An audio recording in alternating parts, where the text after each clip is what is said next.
everybody, it's Hussein Kabani, your favorite broker, and I've got Aima here, so you likely know where this video is going. It's got to be with landlord-tenant board, right? Well, in the just over 13 years of me selling real estate and being involved with real estate for 20 years, I have never had this happen before. And now that it happened, I ended up dealing with 3 of these cases. And of course, you guys know it has to do with the tenant, right? Well, let me get into it for you guys. And then I'm gonna get Aima to help me fill in the details, because at the end of the day, like, Aima is the person that, if you guys have dealt with us on leasing, you've dealt with Aima, because Aima is the one that will ultimately run the screening and do all the due diligence for us and make sure everything looks right, assemble the packages. So ultimately, I can overview everything and make sure that everything makes sense for our clients. Basically, we have a past client of ours that closed on a brand new condo on Main Street. Yes. And we found a tenant for him. And I think you did your... good tenant overall. Like, I mean, the basic things that you guys know we're usually looking for is, hey, someone who makes enough money, can sustain the lease, has a good credit score and things like that. So where we talk about checking off all the boxes, I would say he checked them all off. Yeah. Right. So how long was he in the place? 3 months. 3 months? Yes. Yeah. So basically, we get a notification. Did the clients notify us, or did he notify us? Yeah. So basically, in a nutshell, what happened was the lease was actually supposed to be done in March 2025, which would have been next year. But a couple months ago, your clients reached out to you and said, hey, the tenants has a situation that's come up. Mind you, the situation was understandable. It wasn't anything that he was just trying to be, a pain in the butt and just said, hey, I'm leaving. There was a situation that he was dealing with and he needed to leave the lease. Regardless of what the reason was, it just puts the landlords at a bit of a difficult position. Because they've just gone through this whole thing of screening, having it on the market. They're not, obviously they're losing money at this point right now when they have it on the market. And even right now when they close, I'm pretty sure whatever we rented it out for, they were still losing money on it. Exactly. Right. So they're losing money on it. And then we get a good tenant in there, and then it's not even finding the tenant, it's going through the whole process with the tenant at the same time. Even though we are dealing with a bunch of the vetting process, going through the documents, fielding all the ridiculous phone calls that we do get, the landlords still do play a very big role. Like, they're still the ones that we're running the profile by, we're still asking them questions, they're still the ones evaluating, they're also the ones that are meeting with the tenants. So even though we are trying to, do the bulk of the work, the landlord, it's a bit of a headache because you're basically evaluating someone's life and saying, hey, can I trust them to hold my asset for me, right? Yeah. So there's a lot of work. Yeah. So ultimately, we have placed this tenant, everything was going well, then we get this notification that something has changed in his family situation, and he needs to leave this unit. It's going to be way too small for him and his family at this point right now because of the change in circumstance. And he's willing to work with us. So that was actually pretty good, okay? Yeah. I mean, would I have liked a little bit more flexibility from him wanting to work with us? Absolutely. But it was such a mess because he needed to find another place and we needed to find a tenant. And what we don't want is a gap in the middle where the landlord has no income coming in. So Aima had to really, as the client put it, stick handle this thing very precisely. And I think he coined it exactly correctly of what Aima had to do here was really stick handling the situation. Yeah. I think the most difficult part of this situation anyway is that there was no end date. So normally, let's just say the tenant's leaving, that you hopefully give you the 60 days notice. So you have a couple months, this is the end date, you got a couple months to put the lease up and, do your thing and make sure that someone else kind of comes in place. And you also know what date to tell someone that wants to rent the unit. It's very tricky when you don't have an end date from an existing tenant, because now everyone that's calling and inquiring either wants it right away or wants it, 60 days from now, but you can't even tell them. So what do you have to do? You have to so you're basically, you have to go back to the existing tenant and say, hey, this is not for sure. This is not for sure, but we might have somebody that wants to rent the unit, but it's not for sure. We haven't seen anything, but would you be able to make X date work? Exactly. And you're asking about the date before you've even had a chance to vet this potential new tenant, because no one wants to get into giving you their employment information and go down this whole rabbit hole where you're interviewing them and then you say, oh, this is the date you want the home by, but oh, sorry, this doesn't work with, the existing tenant. So I think it was just, you're literally sitting there and it's like you're talking to one person, then you're talking to another person, then a third, and then a fourth, and you're hoping that everybody just aligns with this, Yeah. with the path. You know, that's one thing, and even a small minor issue that we're talking about it now, I remember is that even getting a key in the lockbox, like you have a lockbox set up there, and we told Buddy to like the existing tenant that you're gonna have to go put a key downstairs, and we have a showing, and there's no key in there, and I'm like, dude, like. What did you want this agent to do? You confirmed the showing. Like, well, how did you think they were going to get in? I don't know. They're going to come in the unit. So it's just minor things that may sound tedious, but at the end of the day, they are so important to just keep the flow going, especially when it's a condo building. Yeah. It's not as easy as just knocking on the door and see if someone answers. Sometimes you're going through the concierge, the security, and then where's the location of the lockbox. And anyway, it's a big mess. And I think that if everybody kind of, works together, it's doable. But in this situation, it was just... No. And so basically what ended up happening too is that during the situation, I became a mediator between the tenant that wants to leave and the owners of the unit. And basically, they were trying to negotiate some price for him to actually be able to exit the contract, which he wasn't agreeing to, even though he was in the wrong. Yeah. And finally, I had to put my foot down and be like, guys, it doesn't matter. I'm going to list the unit. Yeah, let's do it. I'm going to send you the paperwork. You're going to sign it, and I'm going to list the unit, and we're going to figure this thing out as we go. Because nobody's coming to an agreement. This guy's going to leave, and we're going to be left holding a bag here at this point. So let's just get this thing moving. So I think the main goal was, hey, when you're doing something like this, you're kind of having to think as a whole, as a community. It's not just about the tenants, not just about the landlord. It's everything has to come together, and no one should be at a loss of money, right? Like even though you're representing the landlord, you're still at the end of it saying, okay, how do we make it work for the tenant? You don't want the tenant to be out, thousands of dollars either. So you're trying to keep everyone, what do you say? Like for the greater good, you're trying to keep everything amicable, but it's difficult. Yeah, it was a very, very difficult situation. And I know I've mentioned it, and I don't want to talk down about it, but like doing a lease is not a very lucrative part of the business. It's a lot of work, a lot of work. Like 1 month, basically half a month rent plus HST is a lot of work to do it. We do it for our clients because they're great and they give us other business and they refer us to people. So we're going to help them out, and it's a customer service thing more than a money thing at this point right now. 100%. I think I will add to this because I feel like when the situation happened, or even when it happened to us for a second or a third time, there's never a doubt in our heads where we're thinking, oh, too bad. Too bad. Like, okay, let's just put it up on the market, get you another tenant and move on, right? Yeah, and give you a lawyer's contact and say, hey, you guys go deal with it. Like, I dealt with this thing. We dealt with it. And we didn't think about it. No. It was almost like, hey, this is the problem that's happened and this is what we're going to do to fix it. And luckily the landlords are all very awesome, and in a way they are not...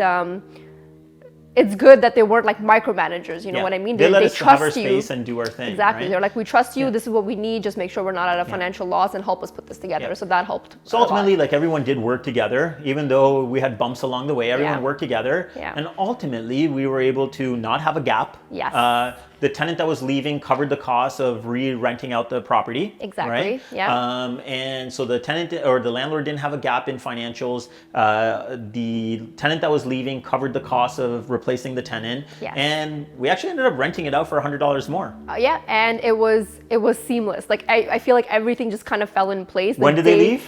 The day the new tenant came in was the same day we made arrangements for the old tenant to leave. So it was literally like you took keys from your existing tenant at 6 p.m. and then you handed it to the new tenants at 6:30 p.m. Yeah. So it was awesome. I think it had got the best ending that I could have. But for sure. It was a headache. It was a big headache. So at the beginning of the video, I said, this has never, ever, ever happened to us. But guess what? Like, is it true when it rains, it pours? Yeah. Like this times 3. Like, so basically we had another situation, and Aima will chime in because I always forget the details. But like we have a new condo, first time home buyer, first time landlord, nervous, came to us on a referral. And basically we rented out his condo for him in the new Universal City in Pickering, Tower 2. And what ended up happening there is that obviously we screened people, we saw people we didn't really end up going with, and then we found this one person, and everything was fine. It was like his wife was coming from she was out of country, so this always happens. This always happens in the sense that when there's a couple involved, there's a family involved. if both people are not there and not, part of the decision-making process, we always run into a couple of hiccups, right? I think we just won't do it anymore. Maybe. Yeah, we just won't do it anymore. Maybe we just make sure that both partners have seen the unit, like it, are comfortable with what they're kind of getting into before you sign anyone up. But in this situation, the wife was out of the country, and again, we're sympathetic of a lot of people's situation. And in this case, the gentleman had to find a home before his wife gets into the country. She was also bringing a new baby as well, and he was in a bit of a rush to find a home so that once his family, gets picked up from the airport, he's got a home of his own to kind of get into. So he was on a time crunch, and we were trying to accommodate a lot. Sure, like I remember, the morning we chatted with him, like that same evening, I think we arranged to meet with him as well, because he was the owners. Exactly, us and the owners. So this is what we like doing, okay? Like we like to meet these people because. You know what ended up happening? We already know the information, and we're quizzing them back on the information that we have, and we're watching for the behavior when we meet with them, okay? To try to just see if we could pick up on anything. And this was so strange. I wish I had a set of cabinets here with me, because this guy is going through the kitchen in a condo. Like, you can imagine how many cabinets are. He's just opening, closing, opening, closing, everything, opening, closing, all the drawers, the fridge, the thing. It wasn't even a gentle close. It was like slamming them again. And I was just like, and he's opening every door and slamming the door closed. I'm like, I just was about to lose it. And I was going to be like, you know what? This is not our guy. Everything in my gut told me that this is not our guy. But then I said, you know what? I'm overreacting because the guy seems like a nice guy. His paperwork seems straight. They're kind of new to the country. They have a family. They need somewhere to be. Like, maybe I'm just overreacting to this guy, and I'm wrong. I told my gut I'm wrong on this one. I think what we've learned is follow Hussein's gut. For some reason, he's got this thing where he just recognizes if something is not sitting well, and I feel like I've learned to walk away. I've learned to trust. So we didn't walk away. We didn't. No. So we went ahead with this thing, and there was issues almost right from the beginning. Telltale signs, okay? Yeah, like again, they sound minor, but at the end of the day, they're a headache that you end up dealing with, or the landlords end up dealing with. Like, one of the first issues was the windows are not clean. It's like you know that you are renting a home in a new construction building. We told him very straight up how long it's gonna be, what time the construction workers start working. So it was expected that the windows would be dirty just because of the environment that you're kind of going into. But he complained about that. Yeah, he complained about the windows. Then with the new property, the builder has to repair certain things in a year. Yes. So the builder was trying to get in there, but they had so much furniture, and they weren't moving them. They weren't arranging time to let them in. So then I had to go back with the landlords, and then we had to have an intervention with this guy and say, hey, dude, like, we got to accommodate these people. Let's come up with a plan to accommodate them. And just something felt off. What felt off? Everything. Again, it's my gut feel that just kicked in. And as we're exiting the unit, what do I see?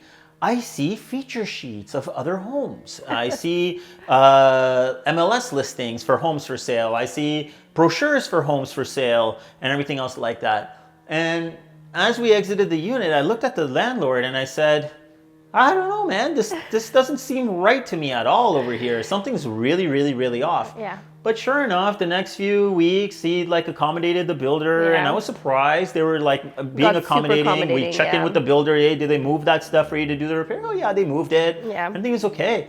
And then what happens? Of course, we get an email notification from the landlord, forwarding us an email from the tenant, basically saying, hey, listen, fortunately, we ended up getting a job in Brampton, and we actually have to move to Brampton, and we have no choice about it. Sorry, but we are giving you our 60 days notice right now that we're moving to Brampton. But guess what, bro? You have a 1-year lease, 1-year contract. You can't just give us 60 days notice and say, too bad. That's the one thing I found really surprising, which is a contract is a contract. And we talk about this all the time. Even with purchase and sales, we say this, that a contract is good as long as everyone's choosing to follow it. But this time I just found it ridiculous that, hey, you signed up. And actually, initially, this tenant, especially when they were submitting their lease, they wanted it for 2 years. But we said, no, 1-year standard. We're going to keep it at the 1-year mark. But it's a 1-year contract, and you can't just give a 60 days notice. Like, you can't move in 1 month and say, hey, I'm giving you my 60 days now, and I'm going to... Regardless of having a 12-month contract. But they did that. And then guess what? Again, our instinct kicks in, fine. We don't want this person to go through hardship or whatever else. We don't want our landlord to suffer. What can we do about this? So we basically broke it down for him and said, listen, it's not cool, but the situation happens. And I wrote him an email and I explained everything to him. I said, well, listen, the landlord paid a certain amount of money to have you acquired as a tenant. So we have two options over here. One option is that you pay us a commission of finding somebody over here. Or our other option is that you find a suitable candidate, we'll evaluate and approve them, and that's it. You don't have to pay it. But if there is any kind of gap, like say, for example, you're leaving April 1st and they're moving in April 15th, you'll be responsible for those 15 days. And to me, that's just common sense. Like we do this on a day-to-day basis where, hey, if I'm the one that's caused an inconvenience, I'm going to do my best to say, hey, whatever loss the other side is feeling, like we're going to cover it up. I just feel like it's common, but obviously not as common when you're dealing with tenants. But well, they're only on their side, right? Like they only see it from their perspective and their dollars.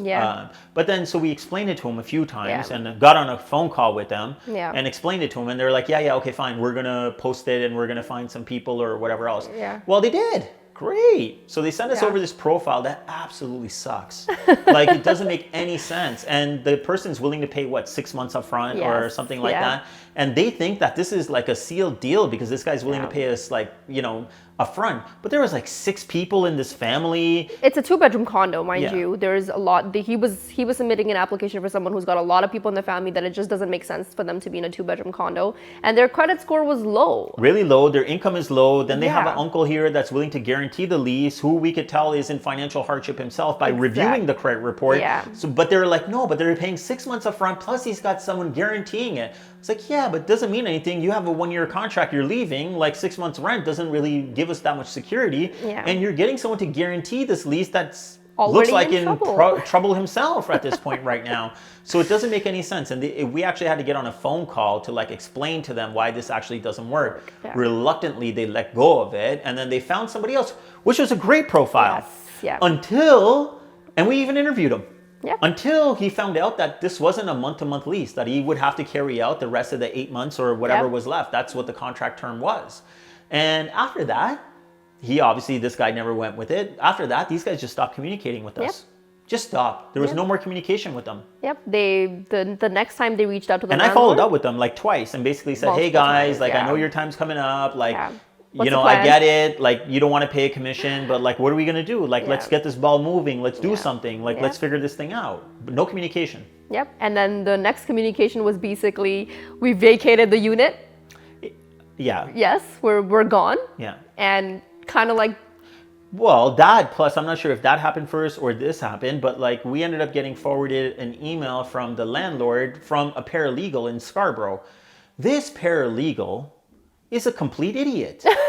100% complete idiot. Guys, if you're going to find a paralegal, please make sure that these guys use spell check and they know how to use grammar correctly. And how about this? How about they understand the law? Like that would be really helpful because this letter is so bad. I think you guys should see it, okay? I'm going to blank out who it came from and whatever else, but you guys will look at this thing and be like, where the hell did this guy come from? It doesn't make any sense to me at all. He basically goes on and says, well, we understand that he has a 12-month contract, but he did give you 60 days notice. So don't you think that's okay?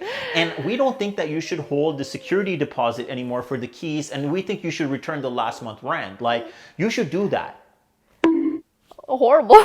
Where did this guy come from, man? It didn't make any sense. Like when he, like, see, I stopped communicating when you did that. I was communicating with that tenant and I was trying to help until you get a paralegal involved. Now you got a paralegal involved. Now we go legal on you, okay? Like Aima was saying, the contract is only worth what the paper it's written on unless you have the means to enforce it. And guess what? I am petty. I am so petty with you. If you're going to break the law, if it costs me money out of my pocket, I am going to litigate. I am going to convince my client to litigate you. It's going to happen, man. So I'm not going to let go. We actually talked to a few lawyers and we had a lawyer pick up the file on behalf of our client. And our lawyer has now written to this paralegal 3 times and there's no response. But I'll tell you what. I am so sneaky and nosy and petty. I did something in a system and I found something out right now. that is gonna blow this thing out of the water, okay? I can't say what it is at this point right now, but we will eventually talk about it. Actually, eventually I would love to talk about it, and we were thinking about it. We're going to see if the landlord will come on board, because I think that people should hear directly from the landlord's experience, you know? I think and then kind of like how the story unfolds, because it's not done yet. So I don't want to say, we don't want to say anything more than that, but we found something that, for a lack of a better way of saying it, this guy's going to crap his pants when he gets a notice at this point right now. And I think he's going to pay up real fast if he's a smart guy. Yeah. And I think he is. Yeah, I think he will. Like, I think unlike the first story we told about the condo on Main Street, this is unfortunately something that our landlords did have to shoulder. Like, there's costs involved. They were not They're compensated. They're going to get every penny back. Exactly, though. yeah. It's going to happen. But for the time being, even though you're in the process, you're trying to get your money back, rightfully so, they still had to spend money. So they paid for realtor commissions again. They paid for their, they never got to keep the last month's rent. So there's a lot of things still kind of that are pending, but hopefully, because the landlords are in the right, they will be able to recover their financial loss. Serious ammunition. Serious ammunition here. All right, so we will let you know, and hopefully we can get the landlord to come on and explain his story, because I think it's pretty cool. It is, yeah. And then the third thing, and it's about to unfold, and now we have experience in dealing with people wanting to break lease contracts. Yep. We have another one that we've done, and they'll probably have like 3 months left on it. They gave us ample notice. They seem super, super genuine, and they seem like sweet, they're going to work with us on all of this stuff, and we're going to work with them. We're going to try to handle this whole thing. I think we're going to start working on that at the beginning of next month. November, yeah. End of this month, beginning of next month, and I'm pretty sure we'll be able to work with them and get this thing resolved. We'll also keep you posted on how that goes. But it's going to be 3 of basically the same experiences, where everyone's just decided to cut out their lease early, and one worked out wonderfully, one's kind of in the middle, one we're going to find out how it works. But, you know, this kind of did prompt us to reach out to like Single Key, for example, to say, hey, like, what can we do to prevent this from happening? So far, we have only spoken to Single Key. We haven't had a chance to reach out to a couple of other companies. But, you know, we did find out that, yes, there is insurances in place where if someone damages your property or stops paying you rent, then you have some sort of coverage. But even Single Key won't cover you. If they give you 60-day notice, even if they're breaking a 12-month contract, if they give you 60 days notice, Single Key is not going to do anything about it based on a call that we had with them. So, so there is companies like Single Key out there. There's 2 other ones that we have appointments to speak with. But there are other layers that we are going to be adding to this. I know I keep saying it, but I just want to be careful about how we add these layers in. And already by having these instances happen to us and talking to lawyers about these things, we've already modified our agreements. And we're going to continue to do that, because we're out for representing our clients at the end of the day. And like Aima said, like, when something like this happens, it's we don't have a thought in our head that says, oh, well, it's not our problem. We're going to step up. We're going to do it, as annoying as it is. We're going to take care of our clients. So always. There we go. All right, guys, if you guys are possibly dealing with any landlord or tenant issues, believe it or not, I even have tenants reach out to me, and that's the most inquiries I actually get. Tenants reaching out to me and saying they feel like their landlord's being unfair. I feel these calls still, but listen, if you guys want to chat about a situation that you're in or may come up, my Calendly link is going to be below. I'm happy to chat to you guys about these things and maybe give you my perspective on your unique situation. Now, I really hope that you guys liked it, and if you didn't like it, because it's usually just me in the videos, like it for me here. So like, more reason to like our video now, share it with your friends, and most importantly, if you subscribe today, I will make sure we have Aima on more of our videos. Until next time, guys, remember one thing: get Kabani, get sold. Sell it, sell it, sell it, sell it, sold. Sell it, sell it, sell it, sell it, sold. Sell it, sell it, sell it, sell it, sold. Sell it, sell it, sell it, sell it, sold.